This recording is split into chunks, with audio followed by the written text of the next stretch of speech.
మరి సూపర్ 6 ఏమైంది? మరి జగనన్న ఉన్నప్పుడు అక్క చెల్లెమ్మలకి అవ్వ తాతలకి ఇంటి వద్దకే వెళ్ళి చేసినప్పుడు ఇప్పుడు సూపర్ 6 ఏమైంది? అది మీకు సూపర్ 6 వస్తుంది, మీకు పెన్షన్ వచ్చిందని ఒక రకంగా ప్రెస్ మీట్ లో కూడా చూస్తున్నాం. జగన్మోహన్ రెడ్డి గారు అలా ఇప్పుడున్న ప్రభుత్వాన్ని ఒక వ్యంగ్యంగా మాట్లాడడం కూడా లైవ్ చూస్తున్నాం. నేను అనడం కాదు, అలా కనిపిస్తూ ఉంది. మరి అవి వాస్తవాలు కాదంటారా, లేదో ప్రజల మైండ్ డైవర్ట్ చేయడం అంటారా? ఎంత మార్పులు చేశారో చూశారు మీరు ఈ 100 రోజుల్లో. ఆర్టీసీలో ఉచిత ప్రయాణానికి అన్ని సిద్ధం చేసాం, అంతలోకి ఒక విపత్తు. మళ్ళీ కోలుకుని దాని ప్లానింగ్లు అన్ని జరుగుతున్నాయి, ఇబ్బంది ఏం లేదు. ఈ ఎడ్యుకేషన్ సిస్టాన్ని ఎలిమెంటరీ స్థాయిలో నాశనం చేసిన వ్యక్తి జగన్మోహన్ రెడ్డి. చిన్నపిల్లలకి ఆడ ఊళ్ళో ఎలిమెంటరీ స్థాయిలో ఆ 3వ తరగతి 4వ తరగతి వరకు ఉన్న చదువుల్ని చిన్నపిల్లల్ని 5 కిలోమీటర్లు 10 కిలోమీటర్లు పంపిద్దాం అనుకుంటే వాళ్ళు వెళ్లకుండా ఇంటికాడే కూర్చుని ఈ రోజు నెక్స్ట్ స్థాయి బళ్ళకి వెళ్ళడానికి పిల్లలు దొరకని పరిస్థితి 5 ఏళ్లలో చూసాం. దాన్ని ఎలా మార్పు చేయాలని చూస్తున్నారు. ఇలా అసలు ఇప్పుడు మీకు చెప్పుకుంటే అంతే ఈ 1 అవర్ కూడా చాలా ఎన్నో పనులు శ్రీకారం చుడుతున్నారు.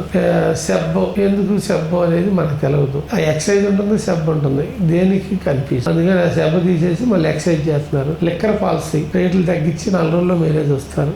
రేట్లు తగ్గించి అన్ని బ్రాండ్లు తీసుకొస్తాను. అలాగే ఆర్టీసీలో ప్రయాణం రాబోతున్నది, అందులో ఏమనుమానం లేదు. అలాగే మీకు ఒక గొప్ప పెన్షన్ పండుగ ఇప్పటికే 3 సార్లు డే టు టైం వాలంటీర్ వ్యవస్థ లేకపోయినా ఒక రోజుకి 80% మంది పనిచేసిన పెన్షన్ విధానం మనం చూసాం. మన 3 పెన్షన్ అయితే జోరు వాళ్ళలో కూడా 90% పనిచేసాం. అంత ముందర సింగిల్ డేలో 95% పనిచేసాం. 3,000 నుంచి 4,000 చేసి అద్భుతంగా చేస్తున్నారు. 4,000 ఆయన 5 ఏళ్ళు పెంచితే ఈయన పుణ్యం రాగానే ఒక చిటికేసి 1,00,000 రూపాయలు పెంచారు. 1000 రూపాయలు పెంచడం అంటే చిన్న విషయం కాదు. ఏదండి చంద్రబాబు నాయుడు గారు రియాలిటీ గ్రౌండ్ మీద నడుస్తారు, గాల్లో నడవరు, చెప్పిందే చేస్తారు. అన్ని సూపర్ 6 పథకాలు అన్ని మేము ముందు తీసుకెళ్తున్నాం, మీకు ఎక్కడ అనుమానం పడక్కర్లేదు. కాబట్టి టేక్ టైం. ఇప్పుడు 3 నెలలు పూర్తయి 100 రోజులు, నేను 13వ తారీఖుకి మళ్ళీ 100 రోజులు వచ్చే లోపల అన్ని పథకాలు పూర్తవుతాయి. ఈ 100 రోజుల దాని మీద మాట్లాడదాం చూస్తున్నాను. మీ బాపట్ల నియోజకవర్గంలో స్టేట్ అంతా ఒకటే. నేను తిరిగిన యువత నాతో చాలా మంది మాట్లాడడం జరిగింది. అప్పుడు మాకు ఉద్యోగాలు లేకపోయినా నరేంద్ర వర్మ గారు ఆయన ఫౌండేషన్ లో 3,000 మందికి ఉద్యోగాలు ఇవ్వడం అనే విషయం కూడా చాలా మంది యువత అయితే బీ ఫ్రాంక్లీ చెప్పారు. అయితే నారా లోకేష్ గారు యువకులందరికీ ఒక ప్రామిస్ చేశారు. 100 రోజుల్లో మా ప్రభుత్వం వచ్చిన తర్వాత అందరికి ఉద్యోగాలు కంపెనీలు తీసుకొచ్చే బాధ్యత ఈ నారా లోకేష్ తీసుకుంటాడు. అప్పుడు మీరు ప్రశ్నించండి, నాతోనే వచ్చి మాట్లాడండి, నన్ను క్వశ్చన్ చేయండి అన్నారు. ఇప్పుడు నేను నియోజకవర్గంలో ఒక ఎమ్మెల్యేగా మిమ్మల్ని క్వశ్చన్ చేస్తున్నాను, మీతోనే స్టార్ట్ చేస్తాను. ఉద్యోగ అవకాశాలు ఎంతవరకు వచ్చి దగ్గరగా ఇక్కడ ఇప్పటికి ఉద్యోగాలు చాలా మంది కొత్తగా జాయిన్ అయ్యారు. ఇప్పుడు అవుట్ సోర్సింగ్ ఉద్యోగాల్లో చాలా మందిని పెడతాం కోసం ప్రయత్నం చేస్తున్నాం. అందులో భాగంగా ఆప్కాస్ అని గవర్నమెంట్ కి ఉద్యోగస్తుల మధ్య ఒక చిన్న మీడియేట్ సంస్థ ఉంది. ఆ సంస్థను అప్పుడు జగన్మోహన్ రెడ్డి గారు పట్టారు, అది నిలుపుదల చేశారు. అది తీసేయాలి లేదంటే కంటిన్యూ చేయాలి అన్న దాంట్లో ఇప్పుడు ఆప్కాస్ అది చేస్తున్నారు. అది చేయగానే అవుట్ సోర్సింగ్ జాబ్స్ మనం పెట్టుకున్నామా లేదా త్రూ ఆప్కాస్ ద్వారా వెళ్దాం అనేది క్లియర్ అవుతుంది. దానివల్ల కొన్ని అడ్డంకుల వల్ల ఉద్యోగాలు రావడంలో కొంచెం ఇదైందే తప్పించి ఏమి ఇబ్బంది లేదు. ఇక ఎంతెంత కొత్త తరమైన ఇండస్ట్రీస్ వస్తున్నాయంటే ఇప్పుడు మీకు తెలిసే ఉంటుంది, తిరుపతిలో ఎలక్ట్రానిక్స్ పరిశ్రమ వస్తున్నది, 20,000 మంది ఉద్యోగాలు వచ్చే పరిస్థితి ఉంది. ఇలా అన్నీ చేయబోతున్నాం. 100 రోజుల్లో ఇస్తానంటే ఆల్రెడీ కొన్ని స్టార్ట్ అయ్యి కొన్ని జాబ్స్ ఇవ్వటం జరిగింది.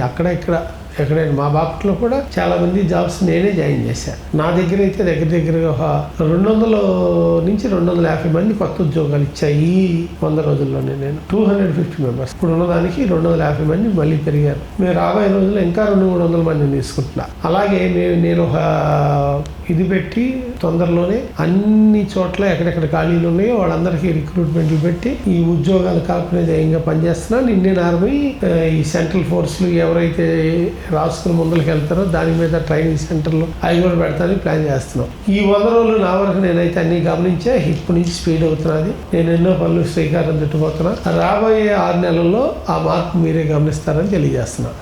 ఓకే, చూసుకుంటే రాష్ట్రం అంతటా ఈ 100 రోజుల్లో చూసుకుంటే ప్రభుత్వ అధికారులని పోలీస్ డిపార్ట్మెంట్ ని ఎక్కడికెక్కడ అన్ని డిపార్ట్మెంట్లో అధికారులు మార్చడంతోనే సమయం సరిపోయిందట. మరి ఈ బాపట్ల నియోజకవర్గంలో సేమ్ ఇదే ప్రాసెస్ ఇక్కడ కూడా మార్చడం జరిగింది అధిక సంఖ్యలో. అవును, అది మీరు చెప్పింది కరెక్ట్. ఇదివరకు పోలీస్ వ్యవస్థ ఎంత గందరగోళంగా ఉంది, గవర్నమెంట్ లో అధికారులు ఎంత గందరగోళంగా ఉన్నారు, వైసీపీకి ఎవరెవరు ఎట్లా పనిచేశారు, వాళ్ళు అలా కంటిన్యూ చేస్తే ప్రజా పాలన ఎలా అందిస్తాం అన్న దాని మీద పూర్తి కసరత్తులతో కూడిన పూర్తి వాళ్ళ గురించి అవగాహన చేసుకుని ఎవరు ఎక్కడ ఎలా ఫిట్ అవుతారు, ప్రతి ప్లేస్ ప్రతి నియోజకవర్గం బాగా ముందుకు తీసుకెళ్లాలని 2-3 రకాల యాంగిల్స్ లో అన్ని చూసుకుని ట్రాన్స్ఫర్స్ ఇస్తా ఉన్నాం. ఇప్పుడే వ్యవస్థ కుదురు పడుతున్నది, పాలన చేతిలోకి వస్తున్నది, ఇక్కడి నుంచి పరుగులు పెట్టేస్తాం. మీరు అన్నట్టు ఈ ట్రాన్స్ఫర్లు కానీ ఎస్పీలు ఐఏఎస్ ఐపీఎస్లు కానీ సర్కిల్స్ ఎస్ఐలు పోలీస్ కానిస్టేబుల్స్ కానీ వీళ్ళందరినీ ఇప్పుడే మార్పులు ఆల్మోస్ట్ ఆల్ 80 to 90% పూర్తయి ఇంకా 10% ఇప్పుడు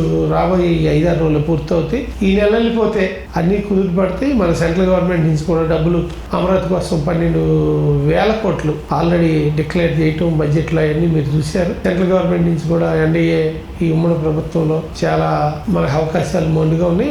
ప్రధానమంత్రి మోడీ గారు స్పెషల్గా ఫోకస్ ఆంధ్రప్రదేశ్ మీద పెట్టారు. ఎందుకంటే ఆంధ్రప్రదేశ్ డెవలప్ చేయాలి, పోయినసారి బాగా దెబ్బతిందని. డెవలప్మెంట్ అంటే అమరావతి చుట్టూ వరకేనా డెవలప్మెంట్?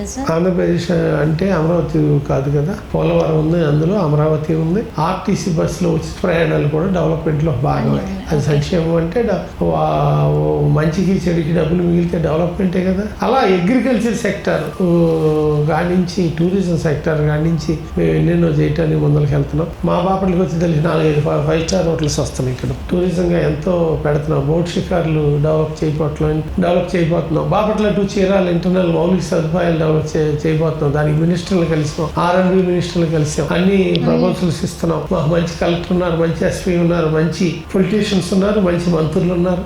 నేను ఇక్కడ బాపట్ల హెడ్ క్వార్టర్లో నేను సిన్సియర్గా పనిచేస్తున్నాను. ఈ జిల్లాని ప్రగతి పదంలో నడిపించడానికి చాలా సిన్సియర్గా పనిచేస్తున్నాం. చాలా ఫైనల్ బ్లాక్ బస్టర్ పాయింట్ ఏంటంటే చేతికి ఎముక లేకుండా చేసి ప్రజల్లో ఎంపిక అయ్యి ప్రజల మన్నన పొంది అధికారం లేకపోయినా ప్రజలకు సేవ చేయడమే తన ఆస్తిలో సగం వరకు సేవకి అంకితం చేసిన వేగేసిన నరేంద్ర వర్మ రాజు గారి ప్రణాళిక రాబోయే రోజుల్లో ఎలా ఉంది? అవి ఎప్పుడు కంటిన్యూ అవుతాయండి. ఇప్పుడు అసలు ప్రజల నడవడిక ఎలా ఉండాలి అని నేను చూస్తున్నా. సేమ్ ఎక్కడికక్కడ అంటే ఎలక్షన్ చేసామంటే డబ్బులు ఖర్చు అవుతున్నది కాబట్టి కొంచెం మళ్ళీ డబ్బులు ఆదాయం సంపాదించుకున్న తర్వాత మా చారిటీ మా వేగేసిన ఫౌండేషన్ ద్వారా చేయాల్సినవి ఎప్పుడు చేస్తున్నాం, ఇప్పటికీ చేస్తున్నాం. కాకపోతే ఈ అడ్వర్టైజ్మెంట్ కోసం చేయకూడదు అనేది నేను ఒక నిర్ణయానికి వచ్చాను.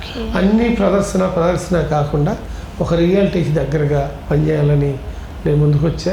మేము కొన్ని చేస్తున్నాం, కానీ తెలవని ఇట్లా బయటికి ఇప్పటికీ చేస్తానే ఉంటాం. ఎందుకు నేను వరద బాధితులు కూడా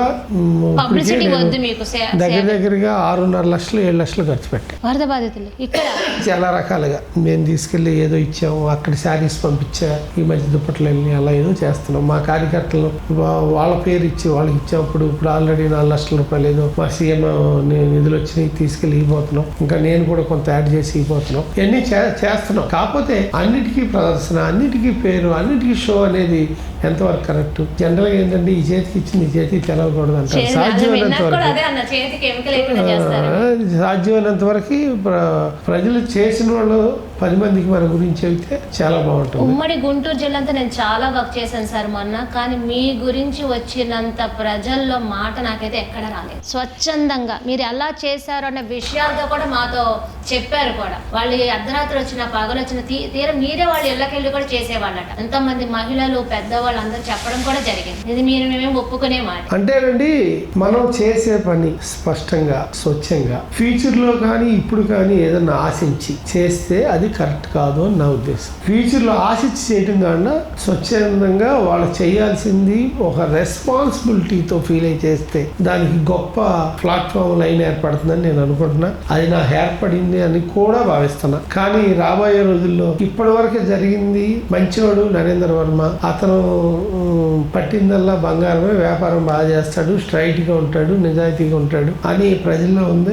నిజంగా నిజాయితీగా ఉండగలగాలి. ఇప్పుడు ధర్మాన్ని కాపాడుకోవాలి. మన ఇంటికి డబ్బులు వచ్చినా కూడా అది మంద కాకపోతే మనం పట్టుకోకూడదు, తీసుకోకూడదు. ఇటువంటి సిద్ధాంతాలతో ఇప్పుడు నుంచి ఎంతవరకు నడవాలి చాలా సిన్సియర్ గా పనిచేస్తున్నాం. చాలా ఫైనల్ బ్లాక్ బస్టర్ పాయింట్ ఏంటంటే చేతికి ఎముక లేకుండా చేసి ప్రజల్లో ఎంపిక అయ్యి ప్రజల మన్నను పొంది అధికారం లేకపోయినా ప్రజలకు సేవ చేయడమే తన ఆస్తిలో సగం వరకు సేవకి అంకితం చేసిన వేగేసిన నరేంద్ర వర్మ రాజు గారి ప్రణాళిక రాబోయే రోజుల్లో ఎలా ఉంది? అవి ఎప్పుడు కంటిన్యూ అవుతాయండి. ఇప్పుడు అసలు ప్రజల నడవడిక ఎలా ఉండాలని నేను చూస్తున్నా. సేమ్ ఎక్కడికక్కడ అంటే ఎలక్షన్ చేసామంటే డబ్బులు ఖర్చు అవుతాయి, డబ్బులు ఖర్చు అవుతున్నారు కాబట్టి కొంచెం చాలా సిన్సియర్ గా పనిచేస్తున్నాం. చాలా ఫైనల్ బ్లాక్ బస్టర్ పాయింట్ ఏంటంటే చేతికి ఎముక లేకుండా చేసి ప్రజల్లో ఎంపిక అయ్యి ప్రజల మన్నను పొంది అధికారం లేకపోయినా ప్రజలకు సేవ చేయడమే తన ఆస్తిలో సగం వరకు సేవకి అంకితం చేసిన వేగేసిన నరేంద్ర వర్మ రాజు గారి ప్రణాళిక రాబోయే రోజుల్లో ఎలా ఉంది? అవి ఎప్పుడు కంటిన్యూ అవుతాయండి. ఇప్పుడు అసలు ప్రజల నడవడిక ఎలా ఉండాలని నేను చూస్తున్నా. సేమ్ ఎక్కడికక్కడ అంటే ఎలక్షన్ చేసామంటే డబ్బులు ఖర్చు అవుతాయి, డబ్బులు ఖర్చు అవుతున్నారు కాబట్టి కొంచెం ఇలాగే ఉంటా, ఇలాగే అవకాశం మేరకు పనిచేస్తాం.